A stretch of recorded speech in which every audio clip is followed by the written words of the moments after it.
Congress party ఎన్నికల మేనిఫెస్టోలో ప్రకటించిన విధంగా అధికారంలోకి వచ్చిన వెంటనే ప్రగతి భవన్ను మహాత్మా జ్యోతిబా పూలే భవన్గా మార్చి ప్రజా పరిపాలనకి శుభారంభం చేశాం.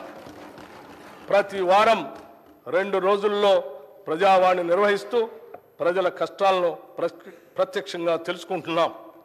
ఈ 2 నెలల్లో 43,054 దరఖాస్తులు వస్తే వాటిలో 14,951 ఇళ్ల కొరకు, 8,927 భూ సమస్యల గురించి, 3,267 పెన్షన్ల గురించి మరియు 3,134 ఉద్యోగ కల్పన గురించి వచ్చాయి. ప్రజావాణిలో వికలాంగులు, వృద్ధులు, మహిళలు మరియు పిల్లల కొరకు ప్రత్యేక కౌంటర్లను ఏర్పాటు చేసి అదనపు సౌకర్యాలు కూడా కల్పించాం. వైద్య సేవల నిమిత్తం వచ్చే రోగుల సహాయార్థం ఆరోగ్యశ్రీ కౌంటర్లను ఏర్పాటు చేశాం. ఒక పోర్టల్ ద్వారా ప్రజావాణి దరఖాస్తులన్నింటినీ నమోదు చేసి అవి పరిష్కారం అయ్యేదాకా వాటిని పర్యవేక్షించడానికి కలెక్టర్లకి, శాఖాధిపతులకి ఆదేశాలు ఇచ్చాం. ప్రజావాణి సక్రమంగా నిర్వహించేలాగా ఒక సీనియర్ ఐఏఎస్ని ప్రత్యేక అధికారిగా నియమించాం. సంపూర్ణ ప్రజా సంక్షేమమే కాంగ్రెస్ ప్రభుత్వ ప్రణాళిక.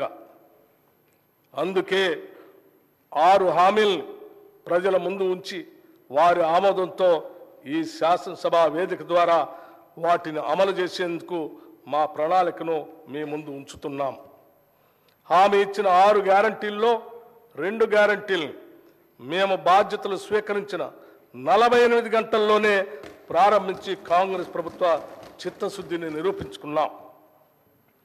6 హామీల అమలుకై అర్హులైన లబ్ధిదారుల నుండి దరఖాస్తులు స్వీకరించడం కోసం ప్రత్యేకంగా డిసెంబర్ 28 నుండి జనవరి 6 వరకు గ్రామాల్లో మరియు వార్డుల్లో సభలు ఏర్పాటు చేయడం జరిగింది.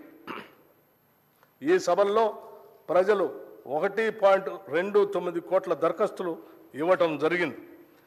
దీనిని బట్టి ప్రజల్లో ఈ హామీలపై ఉన్న విశ్వాసం అర్థమవుతా ఉంది.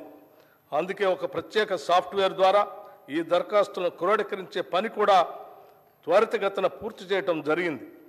దీనివల్ల మున్ముందు ఈ హామీల అమలులో లబ్ధిదారుల ఎంపిక మరియు వాటికి అవసరమైన నిధులు సమకూర్చుకోవటానికి మార్గం సులభతరం అవుతుంది. మహాలక్ష్మి పథకంలో భాగమైన ఉచిత ఆర్టీసీ బస్సు రవాణా సౌకర్యాన్ని మా ప్రభుత్వం డిసెంబర్ 9, 2023న ప్రారంభించడం జరిగింది. రాష్ట్ర మహిళలు ఈ పథకం పట్ల అత్యంత సంతృప్తి మరియు సంతోషం వ్యక్తం చేస్తున్నారు. ఈ పథకం సజావుగా సాగటానికి సకాలంలో ఆర్టీసీకి అవసరమైన నిధులు అందజేస్తున్నాం. ఇప్పటికే నెలకి 300 కోట్ల రూపాయల చొప్పున అదనపు నిధులు మంజూరు చేయటం జరిగింది. మరొక ముఖ్యమైన ప్రజా సంక్షేమ పథకం రాజీవ్ ఆరోగ్యశ్రీ. ఈ పథకం కింద మా హామీ ప్రకారం డిసెంబర్ 9, 2023 నుండి వైద్య ఖర్చుల పరిమితిని 5 లక్షల రూపాయల నుండి 10 లక్షల రూపాయల వరకు పెంచడం జరిగింది. గతంలో ఆరోగ్యశ్రీ కింద చెల్లించవలసిన బకాయిలు చెల్లించనందున ఆసుపత్రుల్లో ఆరోగ్యశ్రీ సేవలు నిలిచిపోయి సామాన్య ప్రజలు తీవ్ర ఇబ్బందులు ఎదుర్కొన్నందున మా ప్రభుత్వం దీన్ని ప్రాధాన్యతగా తీసుకుని గత బకాయిలను కూడా వెంటనే విడుదల చేయటం జరిగింది. భవిష్యత్తులో కూడా ఆరోగ్యశ్రీ కింద వైద్య సేవలకు ఎటువంటి అడ్డంకి లేకుండా అవసరమైన నిధులు చెల్లించడం జరుగుతుంది. మా ప్రభుత్వ హామీల్లో మరో ముఖ్యమైన 2 హామీలు గృహజ్యోతి మరియు 500 రూపాయలకే వంట గ్యాస్ సిలిండర్ సరఫరా. గృహజ్యోతి పథకం ద్వారా అర్హులైన వినియోగదారులందరికీ నెలకి 200 యూనిట్లు ఉచిత విద్యుత్తును అందించడానికి మరియు అర్హులైన వినియోగదారులకి 500 రూపాయలకే వంట గ్యాస్ సిలిండర్లు సరఫరా చేసే పథకాలకి మరో ముందడుగు వేశాం. ఫిబ్రవరి 4, 2024న రాష్ట్ర మంత్రివర్గ సమావేశం ఈ పథకాల అమలుకి ఆమోదం తెలిపింది. త్వరలోనే తగిన విధి విధానాలు రూపకల్పన చేసి వాటి ఫలాలను ప్రజలకు అందించడం జరుగుతుంది. మహాలక్ష్మి, రైతు భరోసా, ఇందిరమ్మ ఇళ్ళు, చేయూత, యువ వికాసం హామీల అమలుకు మా ప్రభుత్వం చిత్తశుద్ధితో ఉంది. వాటిని వీలైనంత త్వరలో అమలు చేసే సంకల్పంతో ఉన్నాం.